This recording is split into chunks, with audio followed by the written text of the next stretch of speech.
24ஆம் தேதி வந்து இந்த இடத்துல இதுல வந்து வாழை மரத்தோட சருகு வச்சோம். அப்புறம் இதுல வந்துட்டு மக்காச்சோளத்தோட அந்த காஞ்சி போன இலையெல்லாம் வச்சு நம்ம வந்து பேக் போட்டிருந்தோம். 24ஆம் தேதி போட்டோம். கிட்டத்தட்ட ஒரு 13 நாள்ல சாலிடா இந்த பேக்லாம் பார்த்தீங்கன்னா ஒரு 25 நாளுக்கு அப்புறம் தான் வந்து நல்லா வந்து அந்த பிங்க் ஹெட் ஃபார்மேஷனே வரும். அந்த முட்டு விரிஞ்சு வர்ற நிலைமை வரும். ஆனா இது வந்து கிட்டத்தட்ட 13 நாளுக்குள்ள 11ஆவது நாள் கரெக்டா இந்த மாதிரி இங்கேயும் பட்டு வந்துச்சு.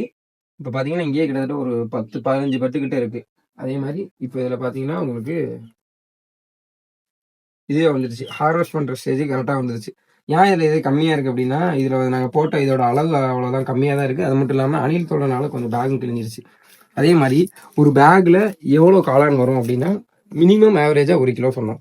இந்த பட்டே வந்துட்டு நல்லா பெருசா வந்துச்சுன்னா ஒரு 1/4 கிலோ வரும். இதே மாதிரி இந்த பக்கம் கிட்டத்தட்ட 1 2 3 4 5 இதுல மட்டுமே இப்போ 5 பட்டு இருக்கு. இப்போ இங்க ஒரு பட்டு இனிஷியேட் ஆயிருக்கு, இங்கே இருக்கு.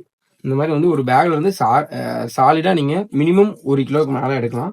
அதுக்கப்புறம் இந்த பேக் இந்த மாதிரி நல்லா பாலாடை கட்டி மாதிரி வெள்ளையா வந்துச்சுன்னா 2 ஹார்வெஸ்ட்ல இருந்து 3 ஹார்வெஸ்ட்னால நீங்க தாராளமா எடுக்கலாம். 2வது ஹார்வெஸ்ட் அப்போ என்ன பண்ணும், பேக் ஃபுல்லா ஒரு மாதிரி சுருங்க ஆரம்பிச்சு. இந்த மாதிரி சுருங்கினோம்னா என்ன பண்ணணும்னா நல்லா பேக்கை ப்ரெஸ் பண்ணிட்டு மறுபடியும் ஒரு ரப்பர் பேண்ட் போட்டிங்கன்னா இந்த மாதிரி நிறைய வரும்.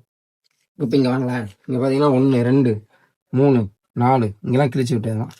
அப்புறம் இங்கே கீழே, அப்புறம் இங்கே இந்த மாதிரி நல்லா பாலாடை கட்டி மாதிரி வரணும். இப்படி வந்தால் தான் உங்களுக்கு மஷ்ரூம் வந்து நான் சொல்றது குறைஞ்சபட்ச அளவு தான் 1 கிலோ. இதில் வந்து இந்த மாதிரி பேக்கில் நாங்கள் கிட்டத்தட்ட இந்த 2வது ஹார்வெஸ்ட் 3வது ஹார்வெஸ்ட் வரைக்கும் கூட எடுக்கலாம். ஏன்னா இந்த இது எப்போ வெள்ளை கரெக்டாக அந்த மாதிரி கருப்பாகி பேக் இதாகுதோ அப்போ எடுத்து தூர போட்டணும். இந்த ஸ்டேஜில் தான் கரெக்டாக நமக்கு வந்து மஷ்ரூம் கிடைக்கும். அதே மாதிரி மஷ்ரூம் வந்து இந்த மாதிரி இப்போ இந்த ஸ்டேஜில் ஏதாவது அறுவடை பண்ணிடணும். ஏன்னா இது ரொம்ப சுருங்க ஆரம்பிச்சிருச்சு, இதுக்கப்புறம் விரிஞ்சதுக்கப்புறம் சுருங்க ஆரம்பிச்சிருச்சு அப்படின்னா அப்போ வெயிட் கம்மியாகும். அந்த இதனால நம்ம வந்து சீக்கிரமாக வந்து அதை வந்து அறுவடை பண்ணிடலாம்.